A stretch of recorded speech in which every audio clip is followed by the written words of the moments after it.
decisions were made by the viceroy and his British officials. Right. I figured there had to be a catch. But it's still a change from being completely shut out, right? Yeah. Did this association policy change over time? Yes, it did. The British kept tweaking the system, making small changes to include more Indians in the administration. The Indian Councils Act of 1892 expanded the legislative councils and gave them more power to discuss the budget and question the government. So more representation, more responsibility. But were these councils actually making real decisions? Or was it mostly symbolic? It was a bit of both. Indian voices were being heard more clearly. Right. But the British still had control. Of course, their main goal was to stay in power. Exactly. Not to give it to Indians. Right? Association doesn't equal equality.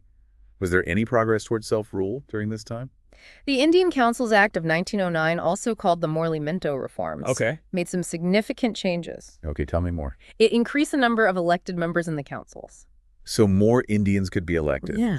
That sounds good. Were there any downsides? There was a big one. Oh. It also introduced separate electorates for Muslims. What does that mean? It meant Muslims could only vote for Muslim candidates. Separate electorates? That doesn't sound very inclusive. It wasn't. What was the reasoning behind that?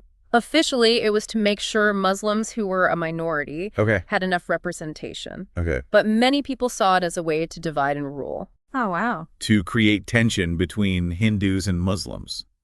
So a policy that sounded good but could actually make things worse. Yes. Unfortunately, it did contribute to communal tensions and played a role in politics leading up to independence. Right. It shows that even policies with good intentions can have unintended consequences. That's a good point. So we have this association policy, which is a mixed bag, and separate electorates, which turned out to be a bad idea. Right. What happens next on this road to independence? Well, World War I. Oh, yeah. That changed everything. I bet it did. How did the war affect India's push for freedom? First, it showed how hypocritical the British were. How so? They talked about fighting for freedom and democracy. Right. But they denied those very rights to Indians. Right. Fighting for something you don't have yourself. Exactly. That's bound to make people question things. It did. Did the British recognize India's contributions and give them more self-governance after the war? They did make some concessions. But not enough to satisfy the growing demand for self-rule. They passed the Government of India Act of 1919, also known as the Montagu-Chelmsford Reforms. Right. It was their attempt to address Indian aspirations. But it wasn't enough. No, it fell short. So what does this act actually offer? It introduced the concept of diarchy. Diarchy? What's that? It basically meant dividing provincial subjects into two categories, transferred and reserved. Transferred subjects like education and local government were to be managed by ministers who were accountable to elected legislative councils. So some power to elected representatives. Yes, but reserved subjects like finance and law and order stayed under the control of the governor and his executive council appointed by the British. So a kind of power sharing but not full control for the elected Indians? How did this diarchy work out?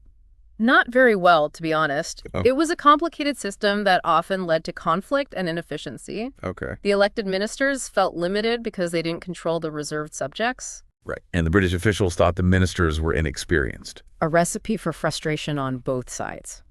Were there any other big changes in the 1919 Act? Yes.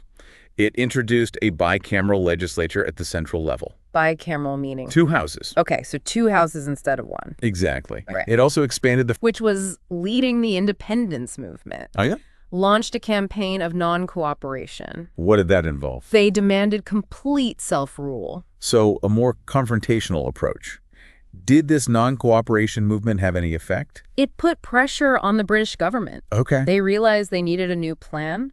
More comprehensive reforms to address Indian aspirations. So they appointed the Simon Commission in 1927. So a commission to look at the reforms and suggest changes sounds promising. What was their job? To evaluate how the 1919 Act was working. And propose further constitutional reforms. But there was immediate backlash. Why? All 7 members of the commission were British. Oh, I see the problem. Indian leaders saw this as a total disregard for their desire for self-determination. They boycotted the commission completely. So even with these attempts at reform, there was still this lack of trust. Exactly. What happened? Did the boycott affect the commission's work? Yes, it made them look illegitimate, but they still submitted their report in 1930. And what did they recommend? They recommended giving more power to the provinces and creating a federal structure for India. A federal structure, meaning? A system where power is shared between a central government and regional governments. Okay, so like states. Yes, and this federation would include both British India and the princely states. What were the princely states? They were ruled by hereditary monarchs. Like kings and queens? Yes, and they had some autonomy under British rule. So they weren't directly controlled by the British. Right. Why was the idea of including them in the Federation controversial? Many Indian leaders saw it as a way for the British to keep their influence. Okay. Because the princes were often seen as allies of the British. Right, so giving them more power would benefit the British. Exactly. So a clever way for the British to hold on to power while pretending to give more autonomy. You could say that. Did this Federation idea ever actually happen? Not really. Okay. Discuss the Simon Commission's recommendations. And other reforms. Oh. The British government held 3 roundtable conferences between 1930 and 1932. Roundtable conferences meaning? Meetings where everyone sits together as equals to discuss and negotiate. So a chance for everyone to talk it out. Who was there? Representatives from the British government, British India, and the princely states. Okay, so all the stakeholders. Did these conferences lead to any breakthroughs? They made some progress, okay, but they also showed how divided everyone was. Gandhi, representing the Indian National Congress, attended the second conference, but the issue of separate electorates, especially for the depressed classes, became a big problem. The depressed classes being? Those who were historically disadvantaged and discriminated against. Okay. This led to Gandhi's famous fast unto death. He refused to eat in protest. Yes, he was protesting the communal award. The communal award being? The proposal for separate electorates for the depressed classes. So a very tense situation. What happened? Gandhi's fast put a lot of pressure on the British. I can imagine. They eventually negotiated the Pune Pact with Ambedkar. Ambedkar being? The leader of the depressed classes. Okay. This agreement kept a joint electorate for Hindus. Including the depressed classes? Yes, but it gave them reserved seats in the legislature. Okay, so they could vote with everyone else? Yes. But they were guaranteed a certain number of seats? Right.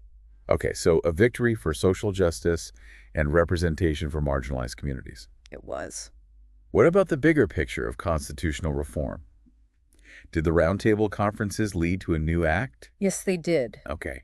The result of all the discussions and debates was the Government of India Act of 1935. This sounds like a turning point. Tell me more. First, it proposed an all-India federation. Okay, like the idea we talked about before? Yes, including both British India and the princely states. Okay. It also introduced provincial autonomy. Provincial autonomy meaning? Provinces having more control over their own affairs.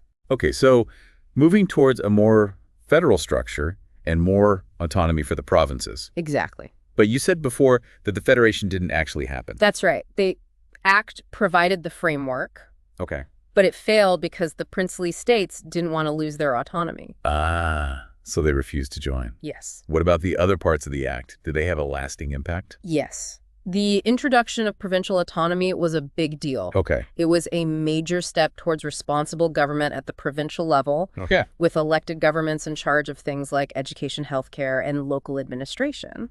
So even though the Federation failed, the Act of 1935 did bring about real changes towards self-governance in the provinces. Exactly. How did the Act address the balance of power between the central government and the provinces? It divided powers into 3 lists.